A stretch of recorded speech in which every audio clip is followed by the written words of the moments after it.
We're right now going to work on our empty hand versus Escrima, one of our defenses against an opponent who has got a weapon in his hand. All right, so in this case, Sensei Moore here has an Escrima stick, okay? We want to go ahead and not get damaged by that to the best of our ability.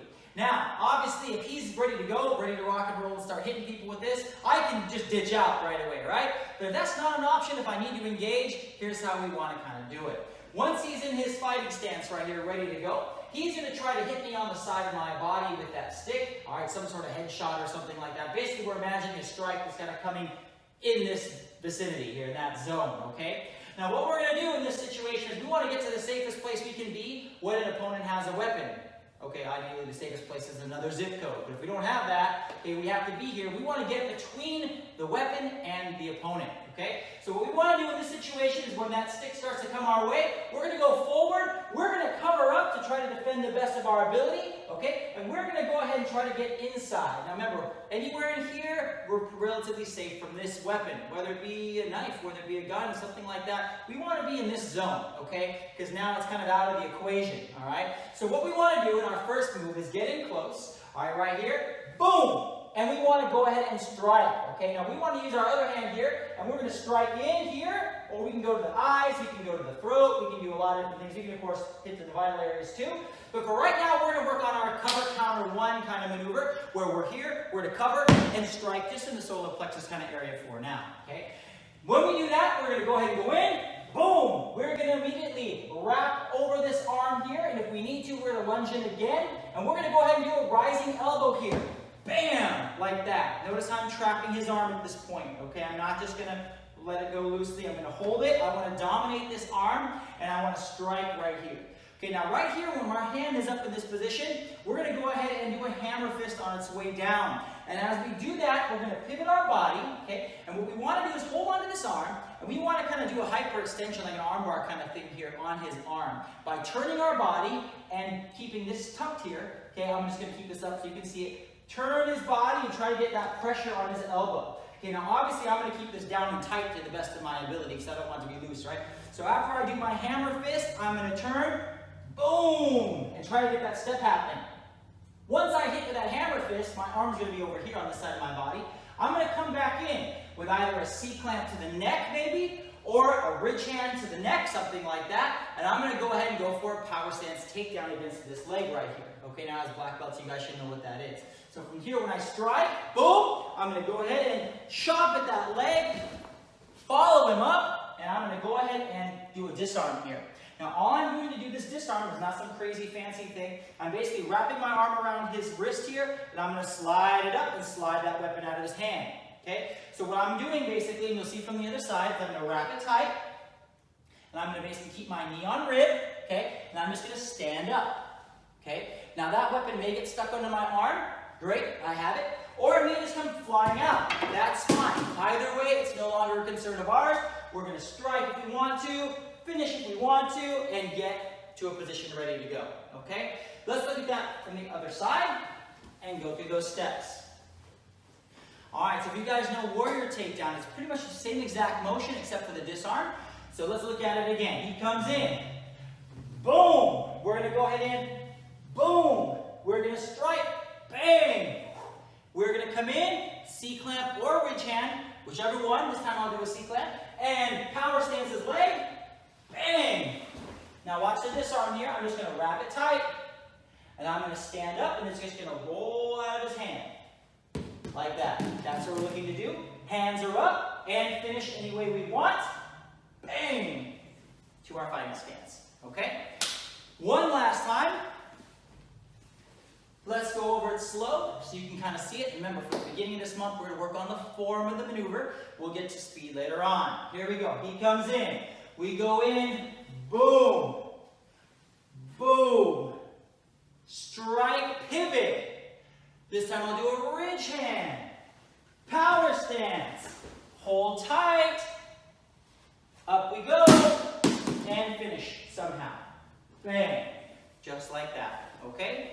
If he were invisible, just like warrior takedown, we're going to go in 1, 2, 3, 4, 5.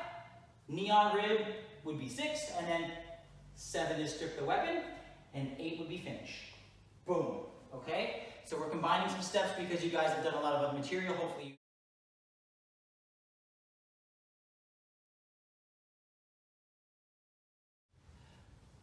we're right now going to work on a gun disarm where the person has a gun on us from the front here, more higher level. Alright, so Sensei Moore here is going to have a gun in his hand. He always carries this yellow gun with him everywhere he goes, just because. Training purposes. Yeah. What we're going to do is we're going to imagine in this case that we're just being stopped by someone who necessarily has got something that they want that we've got, like wallets, whatever, okay? He's going to come up here, gun's going to present itself, okay. Alright, right here, we got a problem, alright? Now remember, first things first, we don't want you to have to ever do this, okay?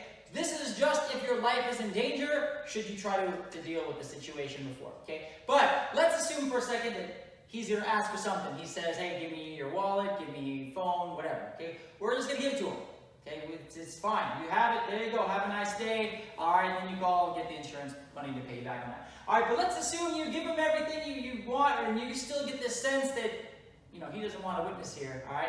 Now you can respond, all right? So in this situation, what we want to do is we want to get control of this weapon, get it away from him, all right, and get to a point of safety. Those are our main objectives. So right here, what we want to do is we do not want to just all of a sudden reach up and try to grab a hold of something. We want to engage with this weapon at a time that's he's expecting us to move. Okay, so if you make some sort of sudden move like that, he may just, whoa, all right, and just pull that trigger, okay? But if we're like, if he's asking for something or hands up, or we're like, hey, relax, okay, by the time I'm moving my hands, that's where we want to make that attempt to get the disarm going. We don't want to do it just from a cold position like, ha-ha! Okay, that's not what we want to do, okay? So, in this case, we're going to imagine we just handed him something like that. Our hands are in motion, okay? And right here, we are in a good spot to try to go for that particular weapon, all right? Now, there's several ways we can move our feet here, and different people have different preferences. All right, we're going to show you a couple of them, all right? But the hand motion is pretty much all the same. The hand motion is all the same.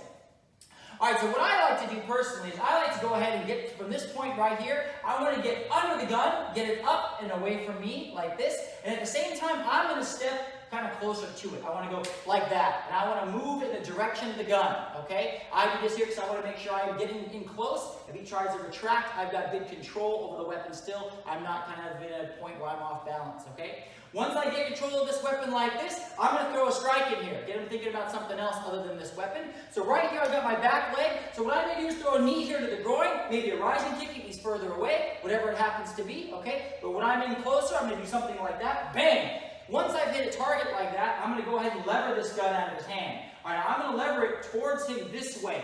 Now what this does is actually going to trap his finger in that trigger guard right here, okay? Nice and painful, and it gives me an interesting control point over this person. He's going to take his finger out of here for training purpose safety, okay? So after I've gotten this control over the gun like this, I throw that knee in here, bam! All right, I'm going to go ahead and I'm going to lever this gun towards him. All right, now I'm going to use my body in here too. Boom, I can step back to get some extra leverage here.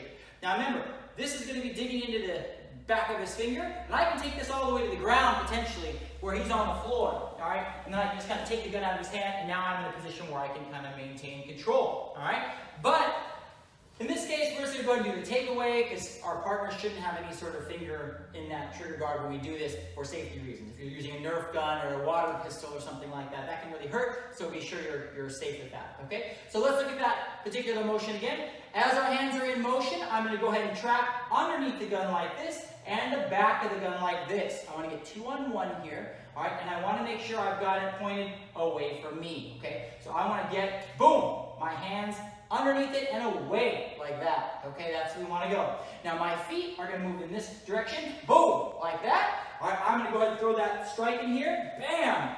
Pivot my feet and get that lever here, okay? And then if the gun happens to go off, it's okay, it's nowhere near me, all right? And I can get it from his hands right here, and I can get to a position where I'm on control of him, okay? Now, from right here, I can be further away, obviously. I can just take off, right, which is probably ideal. No need to kind of stand here and be the hero guy, okay? But I can go ahead and just hold him here if I need to, okay? Or just ditch out, all right? Let's look at a couple other footwork options, okay? Right here, if my feet are in a neutral position, okay, moving forward at an angle, I have to kind of shift my weight a little bit to get my motion going that direction, all right? But if I'm going to move sideways, I already have a push-off point like that. All right? So it makes our motion a little bit faster. So what we can do is have our hands here like this, and I can kind of go bam, and I can just lunge directly sideways here. All right, now I can turn and throw maybe a snap kick because I'm a little further away from the opponent in this case. All right, to get that snap kick happening, and I can do the same basic motion. Get that lever on his hand here, take him to the ground if I want to, or get it off of his finger here. All right, and then address, boom, like that. All right, and be ready to go. Okay, that's our footwork option going sideways. Okay, another option that some people like, this is like a Sensei Andrino one right here. When that gun is here like this, he kind of prefers to go that direction. Like he can kind of, boom, like move out of the way of the weapon. Okay, so he's holding it here and moving sideways. Okay, this one is great because you're getting your head out of the way and you're pushing and you're moving your body opposite the direction of the gun, so that distance between you and the gun is widened a bit. Okay. It's a different option. It has its pluses and it has its minuses too. But here we go. This is another way to go. Moving our feet this way. Now from here I can do the same kind of thing. I can maybe use our other leg now to do the snap kick. And then I can do the same kind of lever. I can lever it this way. Boom. Take it out of his hand and address. Okay, and just get to that position like that. All right, come up on target. Okay, so let's get a little bit closer on that view and take a look at the hands. Let's slide over here. So let's say this is the gun right here. My hands are here. What I'm going to do is I'm going to go like this. One hand is going to come up underneath the gun like this. Okay, I want to get it up and away so no one behind me gets hit by the bullet or anything like that. Okay, like this I grab. Okay, and this hand is coming around the back and holding it tight like that. Okay, that's what I'm trying to do. Now let's have him put his finger in there for right now so you can kind of see the more reality of the situation here. So when I move my hands up to get this grab going, okay, from here I'm going to throw that kick, which you guys can't see, it's out of camera, but from here I'm going to lever that gun. And you see how it's kind of trapped on his finger? Okay, that's where I can apply pressure. Take him all the way to the ground with that and just kind of hold him. All right, but at some point I can just kind of also release that pressure, slide it off of his hand, and get to a point where I'm controlling the weapon like that. Okay, that's what we're trying to do. Now remember, this is more a sense of getting your body to move in a certain way, not necessarily, hey, make sure you get a chance to try this out there in the real world, because we'd rather you not do it, okay? So again, hands are like this. When they're in motion, whoa! Okay, up and away from you, okay, whichever way you're going. If you're going this way, it's up and away. If you're going this way, it's up and away. If you're going this way, it's up and away. Okay, either way, you're going to get to that position with your hands, getting your head out of the range of the shot, okay? So practice that. Let's look at the whole thing one more time now. We got that gun addressing our head here like this. Whoa, whoa, whoa, whoa, whoa. Okay, I'm going to go ahead and boom, get it away. Some sort of strike here, depending on where I'm at. That'll determine the appropriate strike to use. Lever down. Take to the floor if I need to, okay? Or take it off his finger and get it the heck out of here. Or just start addressing it like that, moving away. All right? And making sure I can hold him on target. All right, so that's what we're looking to do, guys. Go through those steps, practice that form. All right, and we'll get faster and faster as we go, okay?